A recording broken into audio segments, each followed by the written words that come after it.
Bienvenidos a un conversatorio más de la serie Diálogos en el Colegio de Sinaloa. Esta es una producción de El Colegio de Sinaloa a través de la Dirección de Acervos y Bibliotecas. Conducirán, como es costumbre, el maestro Carlos Azueta Manjarrés y quien les habla, Gerardo Osornio. El día de hoy tenemos el honor de tener como invitado al maestro Leonardo Yáñez con el tema La tradición de la danza del venado.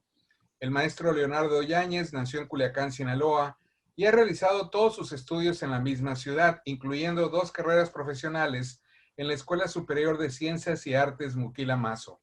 Ha sido integrante del Ballet Folclórico Muquila Mazo como primer bailarín, además de haber sido becario en múltiples proyectos culturales por instituciones como Conaculta. Ha escrito para muchas publicaciones acerca de danza, historia y tradición, además de ser reconocido promotor cultural dentro y fuera del estado de Sinaloa. También es entrenador de acondicionamiento físico y mental, además de impartir continuamente talleres de lenguaje corporal. Es un gusto para mí el día de hoy dar la bienvenida al maestro Leonardo Yáñez. Lo felicito y le agradezco mucho que nos haya acompañado en esta ocasión, que nos permita platicar con él, y cedo la palabra al maestro Carlos Azueta Manjarrés. Gracias, Gerardo, y muchas gracias a ti, Leonardo, por haber aceptado nuestra invitación a participar en este ciclo de conversatorios que tenemos en el Colegio de Sinaloa con el nombre de Diálogos en el Colegio de Sinaloa. Bien, para todos aquellos que nos ven y escuchan, en esta ocasión me voy a adelantar un poco y hacer una descripción somera de lo que tú nos vas a hablar, de los temas de los que nos vas a hablar en esta ocasión. En diferentes pueblos indígenas, el venado ha sido venerado como una deidad. Una de las danzas más reconocidas en México y el mundo es justamente la danza del venado. Las danzas indígenas se encuentran siempre ligadas al ritual o a las creencias y forman parte del acervo cultural de un pueblo, que es posible observar en ellas una gran cantidad de simbolismos estéticos y cosmogónicos. El venado, denominado como Mazatl en náhuatl, fue venerado como deidad desde tiempos ancestrales. Y yo creo que lo sigue también siendo ahora, ¿no? Existen diferencias entre los diferentes grupos que bailan esta danza, tanto en instrumentos, cantos, movimientos, como en simbolización. En los cantos, por ejemplo, se habla de que sus letras se refieren a peticiones para poder curar enfermedades o agradecimientos para obtener cosechas abundantes. En algunos pueblos indígenas, esta danza se encuentra relacionada con la naturaleza, con la caza y con la creación. Los personajes que intervienen en esta danza, los instrumentos que los acompañan y todos los otros pormenores que están alrededor de ello será una parte de tu plática. Entonces, preferimos que seas tú mismo el que nos las expliques para nosotros y para quienes te estamos escuchando. Muchas gracias y tienes la palabra.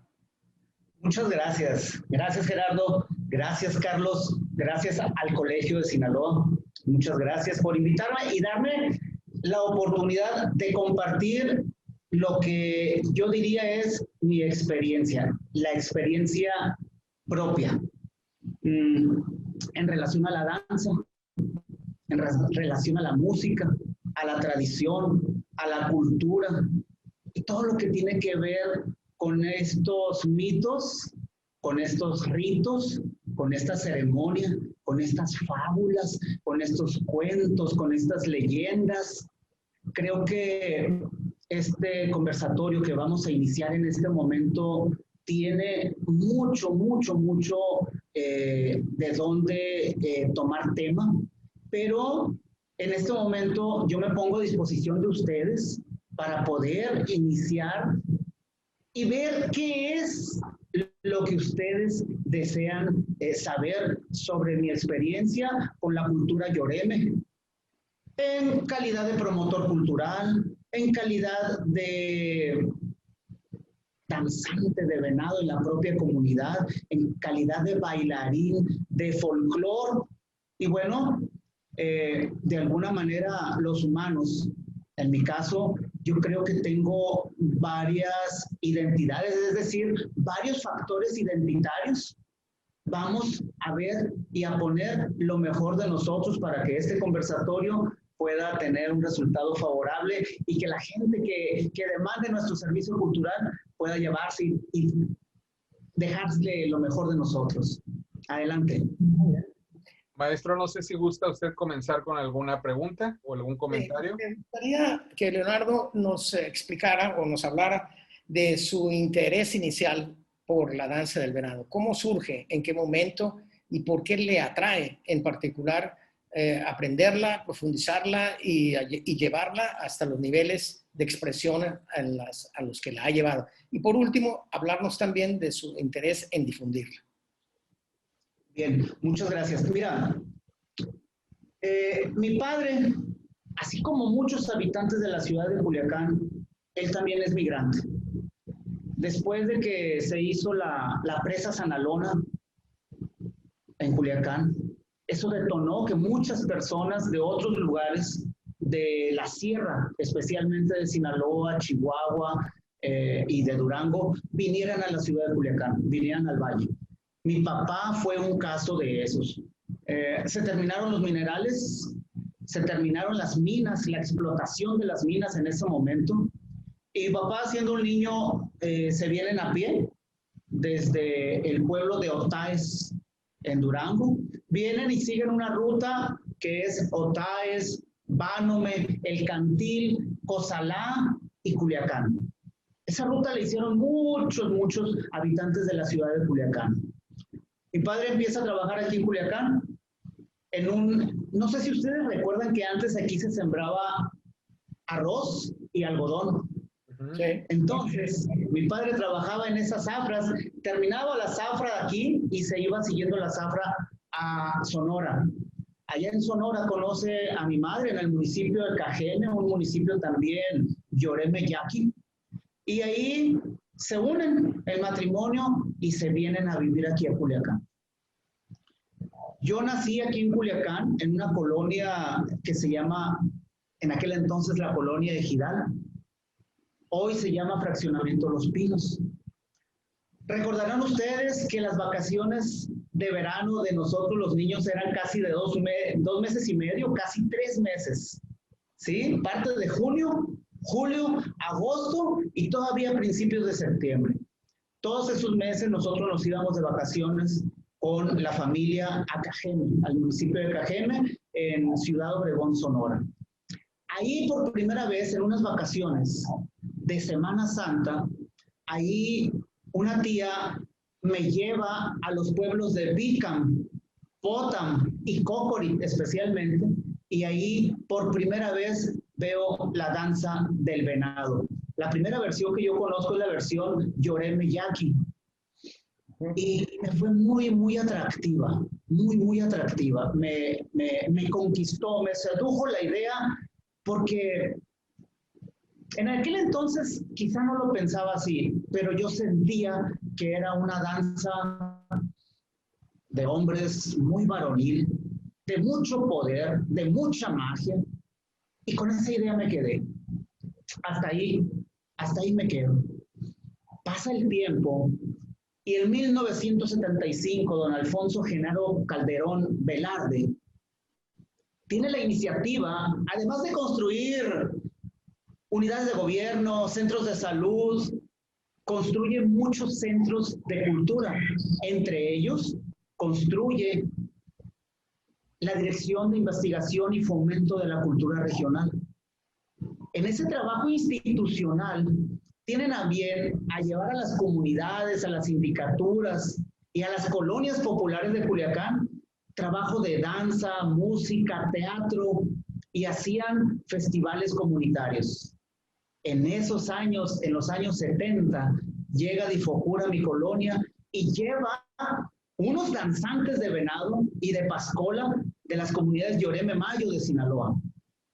Entonces, yo veo la danza del venado y me hago la pregunta, entonces aquí en Sinaloa también tenemos danza de venado. Pasa el tiempo y me meto a estudiar danza. En ese entonces había una efervescencia en mi colonia de un movimiento que se llamaba los cholos. Había mucho cholo, y acompañado a este movimiento había mucho alcohol, mucha droga y otras lacras sociales.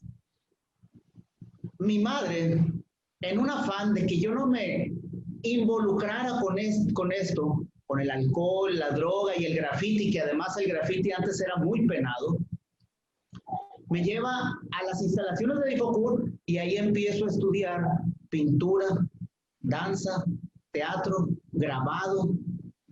Y eso no solamente me inspiró a querer tomar como una tabla de salvación a la cultura yoreme, con la que yo me identificaba, porque mi familia en Sonora se identificaba con esas fiestas tradicionales, con esas fiestas patronales.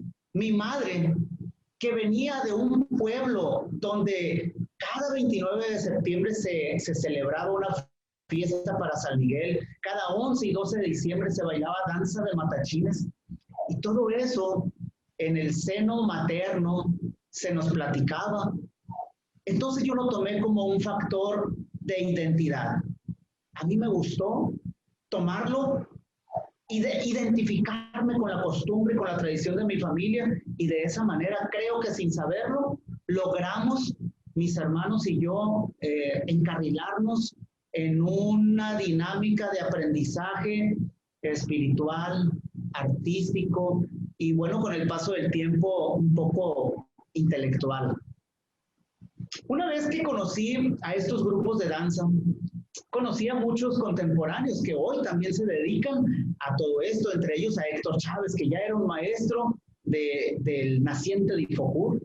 Conocí ahora a mi compadre Gabriel Uriarte y a todos los Uriarte que eran unos niños en aquel entonces. Entonces nos formamos, esa generación de niños inquietos, nos formamos en las instituciones. Cuando pasa el tiempo, yo quiero seguir abrevando, quiero seguir investigando, quiero seguir conociendo, y entonces hago primaria, secundaria, preparatoria, y de manera simultánea o paralela más bien, me meto a estudiar a una escuela que se llama Escuela Superior de Ciencias y Artes Muquila Mazo. Ahí estudio 2 carreras, maestro de arte integral y profesor de danza y recreación. En las 2 carreras nos pedían como requisito de titulación que hiciéramos un trabajo de investigación de campo. Entonces, en los primeros años nos íbamos a las comunidades indígenas. Nos decía, recuerdo muy bien, el maestro de investigación documental y el maestro de investigación de campo. Regla número 1 de un investigador: cuando vayan a una comunidad, traten de que el ambiente no los absorba, porque corren ese riesgo. Y yo no supe manejar la situación y el ambiente me absorbió.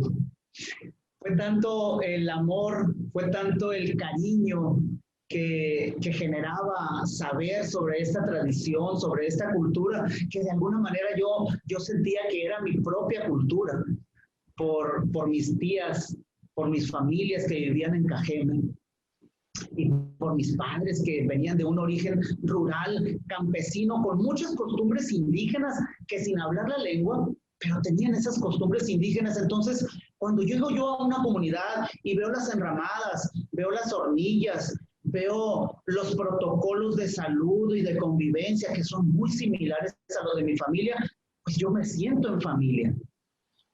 Eso creo yo que originalmente, sin saberlo, sin tenerlo planeado, ni mi padre, ni mi madre, ni yo, creo que fue el camino que me fue conduciendo hacia este momento en el que me encuentro.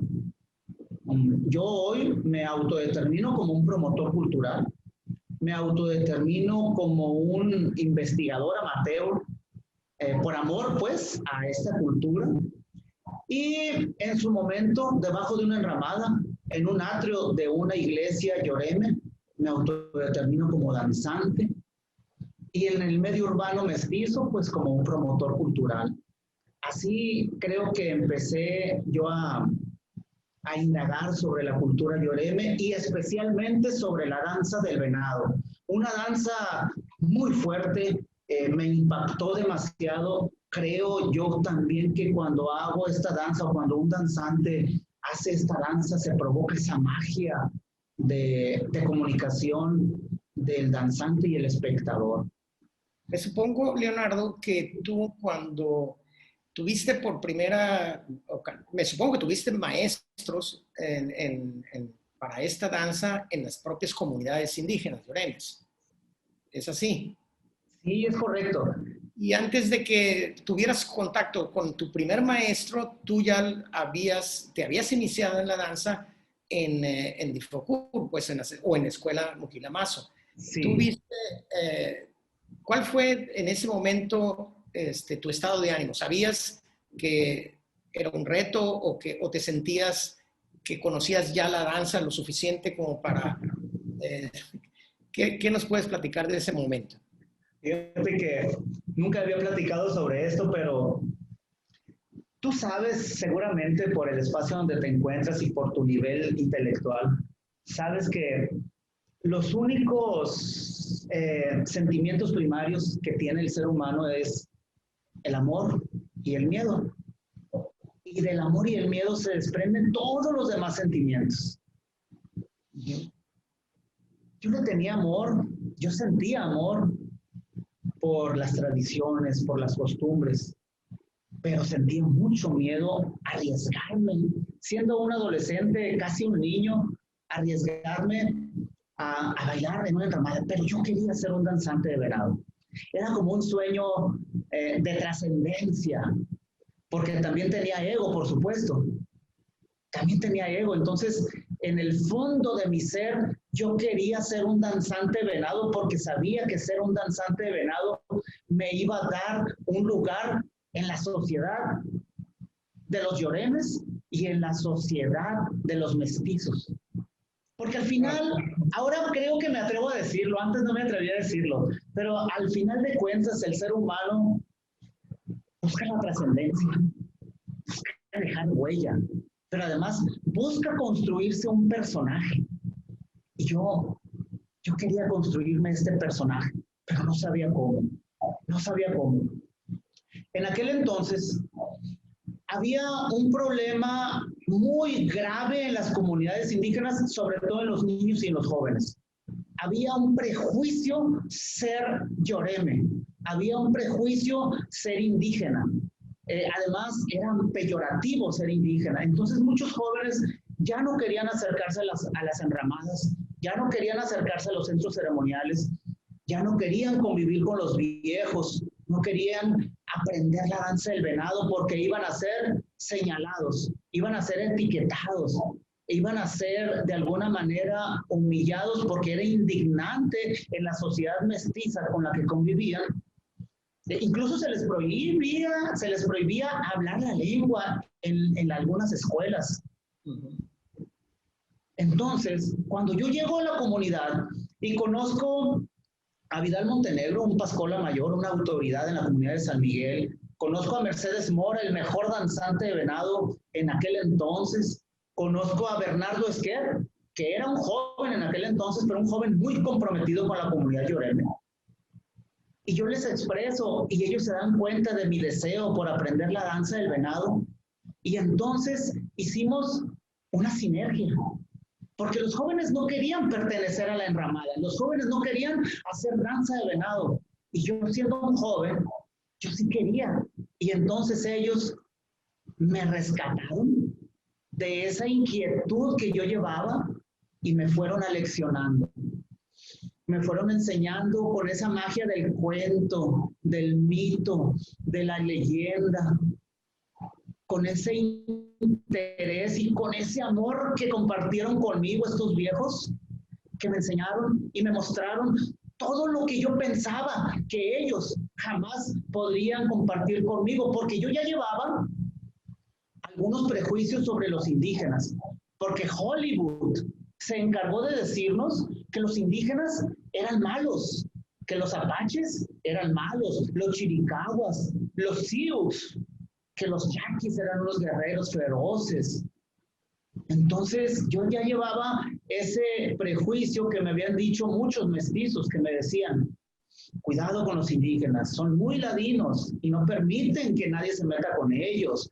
E incluso me habían dicho que eran inhóspitos, O sea, que no había ni siquiera oportunidad de vivir o convivir con ellos.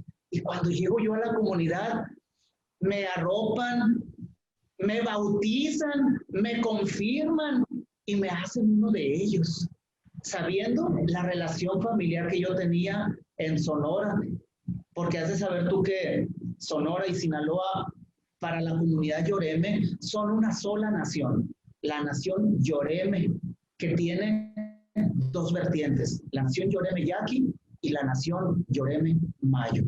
Claro. Entonces, de esa manera creo que fui apadrinado. Y gracias por darme la oportunidad de compartir esto, porque nunca lo había dicho. Nunca lo había dicho y hoy es un gusto reconocerme. Este palíndromo me encanta, reconocer que el aprendizaje y la necesidad, como te digo, esta sinergia fue de doble vía. Ellos me hacían mucha falta, pero creo que en ese momento yo también les hacía falta como joven. Y en ese momento éramos muchos jóvenes los que queríamos integrarnos a la comunidad, siendo mestizos, porque yo soy un mestizo. Mi compadre Gabriel Uriarte, en aquel entonces también un adolescente, él era pascola, se integró como pascola, también aprendió y fue llevado y apadrinado como lo fui yo y muchos jóvenes que no éramos de la comunidad. Hoy me atrevo a decir que nuestro trabajo en las comunidades indígenas ya no hace falta, que incluso nuestra presencia ya no es necesaria. Como decía Guillermo Bonfil Batalla, las comunidades indígenas, las costumbres, las tradiciones, con o sin nosotros, van a permanecer, van a continuar. Hoy yo veo con mucho agrado jóvenes, niños, adultos compartiendo su cultura, enseñando y formando a nuevas generaciones. Eso es una maravilla. Contrario a lo que se pensaba en los 1990 y tantos, recuerdo que en las entrevistas a finales del siglo pasado me decían, oye Leonardo, ¿tú crees que la cultura Yoreme permanezca de frente al siguiente milenio? Y nosotros decíamos que sí, porque nosotros conocíamos de verdad, no lo que decían las estadísticas del INEGI, conocíamos de verdad que el Yoreme era una lengua muy viva, que es donde está básicamente la identidad. La identidad de un pueblo está en su lengua. Y luego están otros elementos complementarios, otros factores identitarios, como es la danza, la música, su religión primaria, sus costumbres, sus ritos. Pero veíamos que estaba muy fuerte y vislumbrábamos que el movimiento indígena iba a fortalecerse. Justo se viene el movimiento zapatista y esto también ayudó mucho. Ya después ya no era indignante, ya no era peyorativo ser indígena, se convirtió en un orgullo social ser Yoreme. Entonces, yo me siento muy a gusto, muy satisfecho con ese trabajo que hicimos. Creo que no ha concluido, pero estamos bien fortalecidos en la comunidad y en el medio urbano mestizo. Recuerdo que en aquel entonces, en los años 90, hubo un boom del trabajo inspirado en la cultura Yoreme. Alejandro Mojica pintando Juyaña, pintando la religión y la cosmovisión del Yoreme. Aldo Rodríguez haciendo orquesta de cámara con elementos Yoreme. Aarón Gobea haciendo música inspirada en la cosmovisión Yoreme. Rosy Robles también haciendo escultura y música, recuerdo en aquel entonces, inspirada en la cultura Yoreme. Alberto Solián hizo la obra de Felipe Bachomo, también inspirado en la cultura Yoreme, y todo giraba alrededor de la cultura Yoreme en los 90 y todavía en los primeros 10 años de este nuevo milenio, de este nuevo siglo.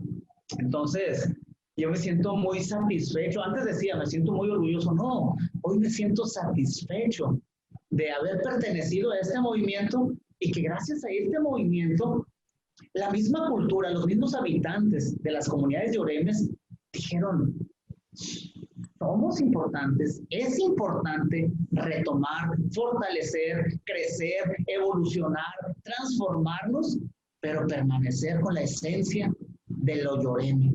Y creo que ahí está. Gerardo, tú tienes... Sí, yo tengo hay una pregunta que siempre me ha intrigado, ¿no? O sea, soy un perfecto ignorante en términos de, pues, de conocimiento de esta danza y de prácticamente de cualquier danza indígena mexicana. He tenido la oportunidad, como muchas personas, de observar en muchas ocasiones. Yo recuerdo muy bien los festivales Lloreme que se llevaron a cabo y asistí en varias ocasiones a ver algunas pues, eventos, ¿no? Y a mí siempre me llamó la atención algo que creo que es muy notorio para algunos, pero que para la gran mayoría pasa de largo cuando observa la danza del venado. La necesidad de una destreza física a partir de una preparación muy fuerte para poder ejecutar esta danza, porque uno cuando ve la danza del venado se da cuenta que no es nada sencillo. O sea, no solo no es sencillo, hay que tener una preparación física muy fuerte, muy constante. No es de que la voy a presentar el fin de semana y me preparo 3 días. Yo creo que es algo muy permanente. Yo quisiera que nos platicara, maestro, un poco acerca de esa parte, la cuestión de la preparación física para la ejecución de la danza del venado, porque a mi juicio exige muchísimo, muchísimo. Mira, qué bonito lo has dicho, qué bonito lo has descrito, fíjate. La obligación de un artista es hacer eso que tú llamas sencillo. No solamente es hacer que parezca que es sencillo. La obligación de un artista es hacer lo que parezca sublime. Que parezca sublime, pero además fácil, fluido. El Lloreme tiene muchas ventajas. El Lloreme se entrena desde que está pequeño. Se entrena espiritualmente, intelectualmente y físicamente. Desde pequeño es bien importante la observación de la naturaleza. Ver el movimiento de las hojas del álamo, ver cómo cae la brea y la resina de un mezquite, ver el movimiento de una serpiente en un camino, escuchar el sonido del río cuando va pasando entre las piedras. Esta observación es un entrenamiento intelectual, es un entrenamiento espiritual. En las noches sentarse a la orilla o alrededor de la hornilla y escuchar los cuentos, los mitos, las historias fundacionales contadas por sus abuelos, sus padres y sus hermanos mayores. Es un entrenamiento cultural. Ir a cazar el venado les permite observar los movimientos, conocer sus hábitos, conocer la conducta de un animal, del venado animal. Ir a las fiestas tradicionales les permite conocer al Cehuayoleme, es decir, a ese ente donde vive el venado. Todo ese entrenamiento es un entrenamiento que se va dando en la vida cotidiana, pero en la vida cotidiana también existen labores que obligan al trabajo físico para poder subsistir o poder generar dinero o poder generar cosas, recursos para la sobrevivencia. Hacer una parcela, sembrar una parcela, hacer ladrillo, cortar leña, pescar, correr para cazar. Todo eso es un entrenamiento de diario, es un entrenamiento físico. Ser un jornalero agrícola no es nada fácil. Por eso cuando un danzante llega a la fiesta, como le llaman ellos, a la enramada, a bailar, ni siquiera piensa en el cansancio, en la condición física, porque él es la condición física. Él es el deportista, él es el atleta. Hacer ladrillo, batir el cemento, perdón, batir el barro, batir el lodo, se requiere de un entrenamiento. Yo les preguntaba cuando llegaba a las comunidades indígenas, ¿cómo te entrenas? Le decía yo a mis amigos que ya eran amigos y compadres o allegados. ¿Cómo le haces para entrenarte y poder tener buena condición para bailar? y me decían que no entrenaban, pero cuando yo los veía que se levantaban a las 5 de la mañana a hacer leña, y de ahí a cargar ladrillo, y de ahí a sembrar la parcela, decía yo, bueno, pues este es tu entrenamiento. Mucha condición. ¿Perdón? Ese era el gimnasio que ellos tenían. El trabajo. Esa es la gimnasia, es la activación física, que es la vida cotidiana. Entonces, yo comprendí que viviendo en el medio urbano mestizo, no solamente tenía que entrenarme con las técnicas de la danza, con la técnica que yo había aprendido de frente a la barra, al espejo y encima de la duela. También entendí que debía hacer un entrenamiento de gimnasio, un entrenamiento de ejercicio multifuncional para estar preparado, así como ellos también. Lo que hoy conocemos como una marca registrada de ejercicio que se llama CrossFit. Le llamábamos multifuncional y nuevamente le están llamando multifuncional. Esta forma de entrenarse era una forma militar de los antiguos griegos, los fenicios, los celtas, todas estas culturas antiguas, así como los aztecas, los mayas, los zapotecos, los mixtecos, también se tenía una forma multifuncional. La vida se entrenaba para la vida, para la sobrevivencia, la cacería, la guerra, la defensa, la protección de la familia, la protección del clan. Entonces, el individuo siempre estaba entrenado. Yo tuve que crear pues un sistema de entrenamiento que me permitiera estar al nivel de cualquier Yoreme para poder interactuar en las enramadas. Ahorita que hablábamos del miedo, para mí uno de mis más grandes miedos y temores era cómo voy a aguantar un día, 2 días, con sus noches debajo de la enramada, bailando en los rituales y las ceremonias como lo hacen ellos. ¿Cómo? Tuve que entrenarme también para soportar y tener la disciplina de soportar el sueño, tener la responsabilidad de, una vez aceptado el compromiso de bailar, cumplir con ese compromiso. Para mí la comunidad Yoreme creo que me fue templando en el espíritu, en el alma, en el cuerpo, y por otro lado pues me fue dando todo ese conocimiento que yo requería para poder fungir acá en el medio urbano mestizo como un promotor de esta cultura. Veo que tú has tenido entonces una inmersión pues, en esa danza y que la hiciste a través de las enseñanzas de todos estos maestros que nos mencionaste.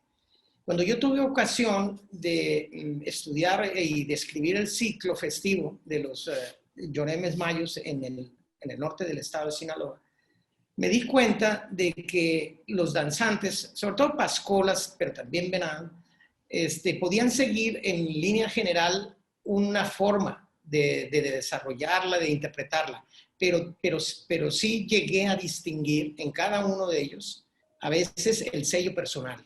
O sea, la manera en que cada uno de ellos podían bailar una danza que la interpretaban todos, pero él imprimirle un sello personal. ¿Tú qué opinas de eso? Sí, es correcta tu apreciación. Cada músico, cada danzante tiene su sello personal. Cuando yo bailo, cuando yo hago la danza del venado, yo practico un ejercicio que se llama la transmutación del ser o la transformación del ser. La transformación o la transmutación de los sentimientos y de las identidades. Es un ejercicio teatral y es un ejercicio de danza que a veces inconscientemente cualquiera lo puede hacer. Es el mimetismo, es la imitación. Yo pienso en Mercedes Mora, que fue un danzante de venado muy, muy importante en la comunidad. Pienso en otros danzantes y el personaje que yo me fui construyendo pues forma parte de muchos personajes y es como se va creando tu propio personaje. Tiene que ver mucho con la carga genética, tiene que ver mucho con tu composición corporal, con tu complexión, ya sea que tu cuerpo sea ectomorfo, mesomorfo o endomorfo. De eso también depende el estilo que tú le imprimas para bailar. Pero la carga genética es definitiva. También tiene mucho que ver las regiones culturales a las que pertenezcas. Cuando hablamos de una región cultural, por ejemplo, la región Yoreme en general, que es Sonora y Sinaloa, o la región Yoreme de Arizona, que es donde también tenemos mayos y yaquis, o la región Yoreme Yaqui en Yucatán, donde quedan todavía reminiscencias y presencia Yoreme, vemos que tenemos estilos completamente diferentes. Aún en la misma región Yoreme Mayo de Sinaloa y en la región Yoreme Mayo de Sonora, también tenemos estilos diferentes. Parece ser que se comprueba nuevamente esa teoría, que es una tesis, que el clima determina el comportamiento de los individuos. Entonces, un danzante de venado mayo de Sinaloa es diferente al de Sonora y diferente completamente al yaqui, al Yoreme yaqui. Pero en la misma comunidad, por las mismas pisadas, se conoce, por los mismos movimientos, por los mismos gestos, las miradas, los movimientos, sin saber las personas quién es el que está bailando y lo vean de espalda, el espectador dice, es fulano de tal. ¿Sí? Lo identifican. Así como identificamos a un Botero, a un López Sáenz, por la pincelada o por el estilo. En la danza también hay estilos. Tienes mucha razón en esa apreciación. Sí. Maestro, una pregunta que yo quisiera hacerle quería hacerle desde hace tiempo, es acerca de la música. ¿Cuál es la relación, digamos, con los instrumentos, en este caso con la danza del venado? Porque no son cualquier instrumento. Hay instrumentos específicos con los que se interpreta, digamos, la música que acompaña a esta danza. Quisiera que nos platicara un poco acerca de esos instrumentos y de la sinergia que hay entre música y danza en este caso. Muy bien, mira. La danza del venado es una fábula, así le llamo yo. La danza del venado es una fábula. Aunque, bueno, la fábula es un género literario que tiene como característica que los árboles platican con el río con el venado con la serpiente. Interactúan. Los raspadores son dos raspadores, que es una especie de güiro. Se llaman jiruquia, hechas de madera del corazón de mezquite, de mauto, de guayacán o de palo fierro. Es una madera sólida. Este raspador, que en la lengua se llama jiruquia, que es un nombre onomatopéyico porque hace jiru, jiru, jiru, jiru, tiene como caja de resonancia una hueca, que es la mitad de un bule, de la familia de las calabazas. Son dos instrumentos de eso. Y luego tiene también un jipón, que es el tambor de agua. Es la mitad de un bule encima de una tina de agua. Estos tres instrumentos describen con su sonido el entorno del venado. El tambor de agua describe el sonido del corazón del venado. Pero no el sonido que escuchas tú como ser humano, sino el sonido que el venado, animal, escucha de su propio corazón. El venado, los que saben de la vida del venado, saben que además de tener un sistema auditivo en sus pezuñas, conectado al cerebro, por eso el venado cuando va caminando, en las pezuñas hace esto. Porque escucha con las pezuñas. Además, es tan sensible su olfato, su oído y su sentir que él es capaz de escuchar los latidos de su propio corazón. Entonces, el venado escucha el pum, pum, pum, pum, pum, pum, pum. Es el sonido de su corazón. Y el sonido de las jiruquias, de los raspadores, es el sonido que hace él cuando va pisando la hojarasca y las piedrecitas de los arroyos. Eso es lo que imita. Y el canto de estos cantadores, de estos cantavenados, son puras descripciones de pasajes del venado cuando está en el Huya Anya, cuando está en el medio del monte. Huya Anya son varias cosas. Huya Anya es la espesura del monte, pero Huya Anya también es un alma, es un espíritu que habita en el monte. Toda esta cosmovisión de Huya Anya es el mundo donde habita el venado, deidad máxima al que se le rinde culto. El venado puede ser todo, es todo. Cuando llegan los españoles, cuando llegan las misiones, para el caso de Sinaloa, de esta parte de estas comunidades, misiones de la orden jesuita, y quieren hacer las primeras negociaciones de sincretismo, y le dicen al Yoreme, mira, de las tierras de donde venimos nosotros, tenemos un personaje igualito al tuyo. Es bueno, es pulcro, tiene una perfección de movimiento. Es un espíritu grande, es el Espíritu Santo que habita en un cuerpo de un hombre que se llama Jesús. Ah, bueno, el venado es el cuerpo donde habita Seguayoleme y habita en el medio del universo y tiene presencia en cualquier parte del universo de esta vida, de este sueño. Huya Anya. Entonces, es por eso que surge este culto permanente de la naturaleza a través de la adoración al culto de los montes, donde la deidad máxima es el venado, el Seguayoleme. Entonces, los instrumentos y el canto describen pasajes del venado cuando anda en el monte. Tú has difundido esta danza a nivel estatal y también nacional, sobre todo en el medio urbano, y creo que lo has hecho muy bien. Pero ¿cuál ha sido o cuál es actualmente tu relación con la comunidad Yoreme en estos días? Mira, yo veo, como te decía hace un momento, veo que las comunidades están muy fortalecidas, están creciendo. Yo creo que mi trabajo en las comunidades Yoremes como danzante ya concluyó.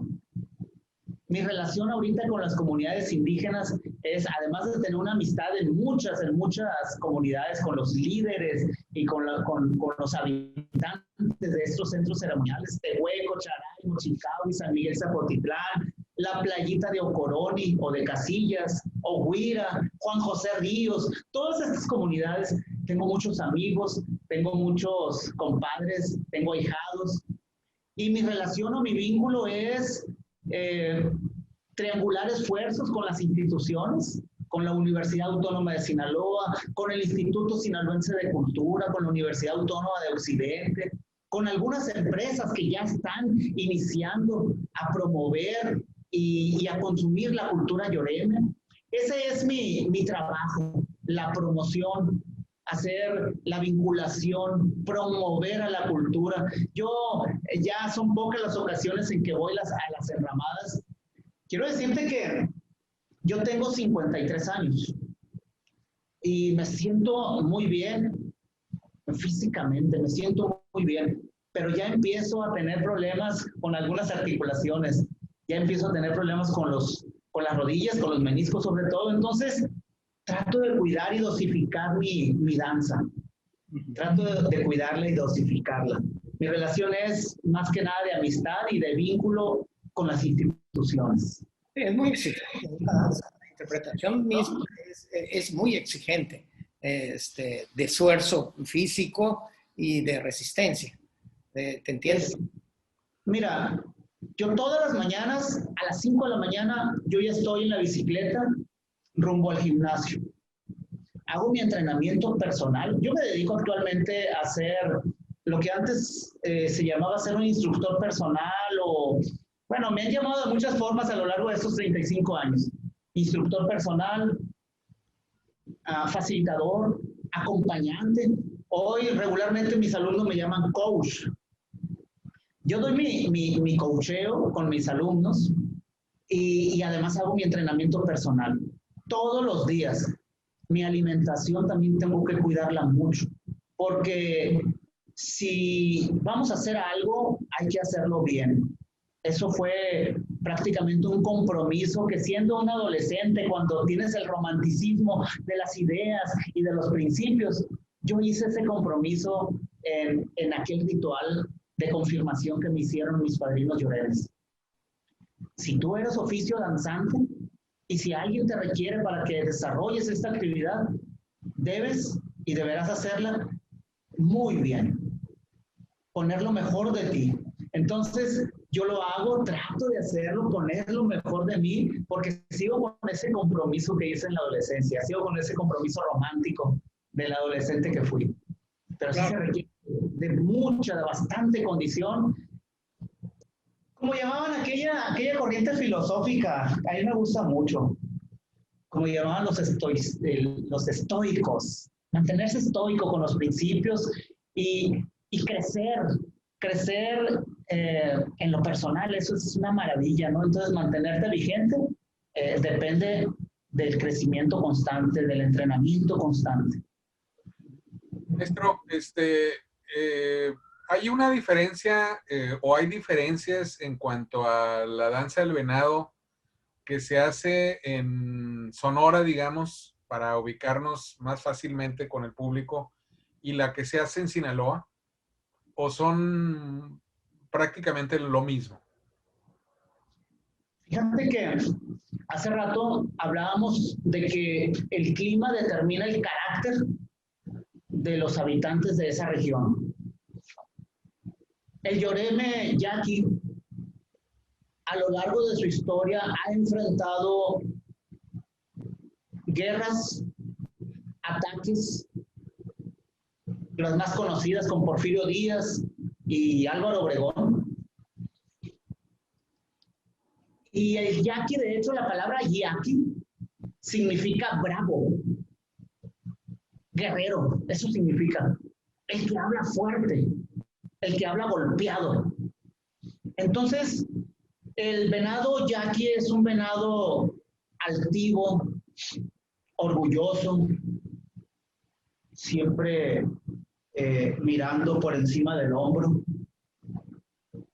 A diferencia del venado Yoreme Mayo, que es mucho más dinámico su danza, mucho más alegre y más festiva. Esas podrían ser las marcadas diferencias. Además de que en los instrumentos de la danza del venado yaqui se utilizan 3 jiruquias y no 2 como los mayos. Se utiliza un tambor mucho más grande, es decir, son 4 los músicos, los cantadores, a diferencia de que en Sinaloa son 3. El yaqui baila con el torso desnudo. El mayo siempre se le ha descrito como una persona, un individuo de carácter más dulce y más afable. Al yaqui siempre se le ha descrito como un personaje, un individuo más orgulloso, más altivo y con muy poca capacidad para negociar imposiciones. Entonces el yaqui dejó de usar, más bien nunca usó la camisa que se le quería imponer, los calzones de manta que se le quiso imponer. Entonces, en la costumbre y en la tradición, él sigue usando taparrabo. Él sigue usando taparrabo. No usa paliacate, usa un turbante de manta blanco. Todo a como era en la prehispania. Entonces, el yaqui ha mantenido más los elementos de la prehispania en su indumentaria que el Yoreme Mayo de Sinaloa y de Sonora usan calzón de manta, el taparrabo es un faldón tipo rollo de manta, la camisa es de manta, utiliza paliacate. Esas son las diferencias, pero la sustancia, la esencia de la danza y del canto y de la cosmovisión, esta forma de ver la perfección del universo, es la misma. Es exactamente la misma. La letra, la música, el desarrollo y el trazo coreográfico es esencialmente, en los fundamentos, es lo mismo. Podemos hacer comparaciones como esta. El mariachi, por ejemplo, se dice y tenemos la creencia que es nuestra identidad nacional y que es originario de Jalisco. Pero hay mariachi en Michoacán, en Nayarit, en Colima. Pero bueno, vamos a poner un ejemplo más claro. La marimba es de Tabasco, es de Oaxaca y es de Chiapas.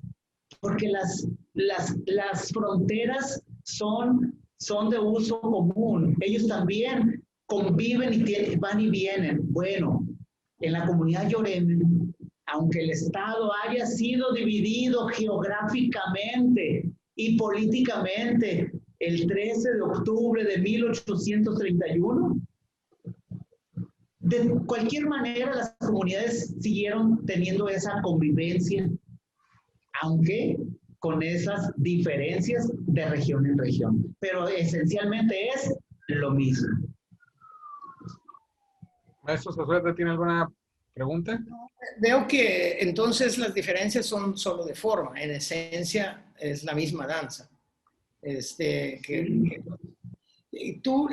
Yo recuerdo hace muchos años me tocó ver esta danza en el escenario del Palacio de Bellas Artes, con el ballet de Amalia Hernández, que seguramente tú también habrás visto, ¿no?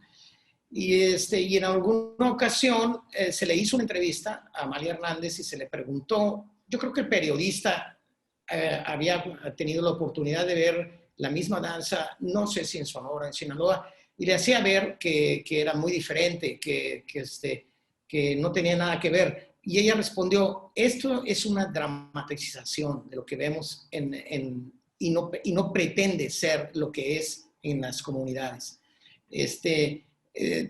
Aquí el fin último es otro, es mucho más estético y además es una danza que está desvinculada de las propias comunidades. Yo creo que, no recuerdo si en estos términos exactos lo dijo, pero decía algo que es muy cierto. Finalmente, la danza interpretada allí en esa ocasión tiene mucho y al mismo tiempo poco que ver. ¿Tú qué opinión tienes al respecto? Mira, cuando empecé a leer a Guillermo Bonfil Batalla, cuando estuve en aquellos entonces influenciado por la música de los folcloristas y la música de protesta, yo también llegué a renegar, a señalar, a enjuiciar y a etiquetar a la señora Amalia Hernández. Yo era como muy purista de la tradición, del folclore, y decía que, como a veces uno cae en ese error, ¿no? Esto sí es bueno, esto es malo, esto sí, esto no.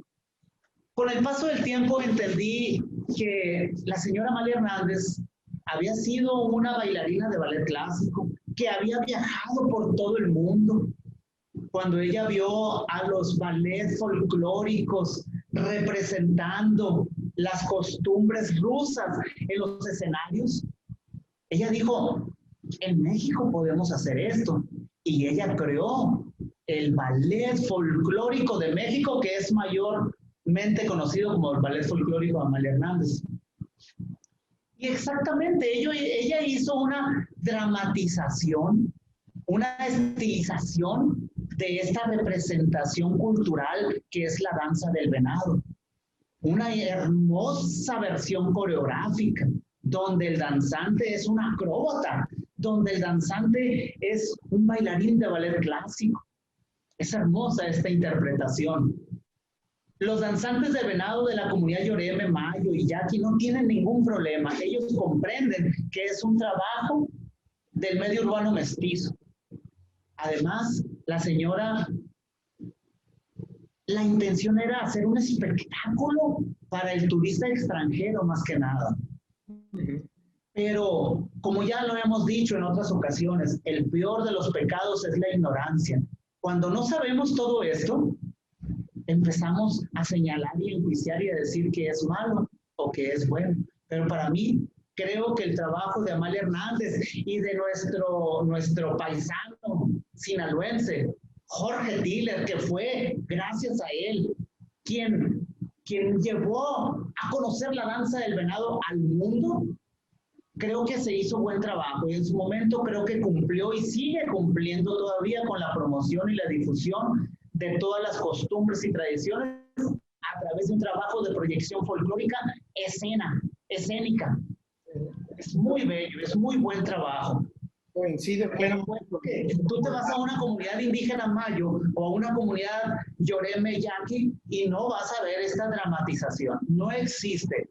No existe ni la cacería del venado, ni los saltos del venado esos, ni las acrobacias, ni el final ese donde se mata el venado.